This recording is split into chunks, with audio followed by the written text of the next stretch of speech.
మొన్నేమొచ్చేసి Iran army chief ఆమీరు హతామి ఈయనేమన్నాడు, ఎవరైనా సరే అమెరికాకి చెందినటువంటి సైన్యాన్ని, ఒక సైనికుడిని సజీవంగా పట్టుకున్నా చంపినా సరే $30,000 ఇస్తామని ప్రకటించాడు. అది బాసత్ దళాలైనా, ప్రాక్షీలైనా, సాధారణ పౌరులైనా ఎవరైనా సరే. కానీ అదే మహిళలు పట్టుకుంటే, ఇరాన్కి చెందినటువంటి వీర నారీలు పట్టుకుంటే మాత్రం దాన్ని డబల్ చేస్తాము, అంటే $60,000 ఇస్తాము అని చెప్పి ప్రకటించాడు.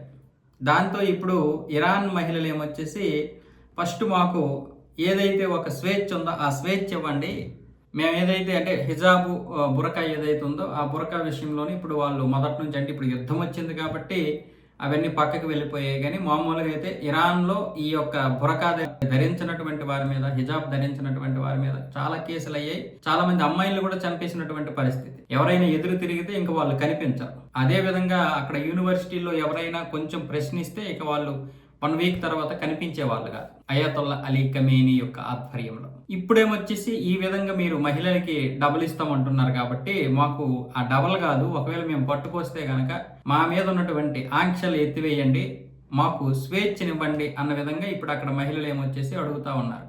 అది కూడా వాళ్ళు గొంతెత్తి అడగడానికి లేదు, మామూలుగా కామెంట్ చేస్తున్నారు అంతే ఇలా అడుగుతున్నందుకు.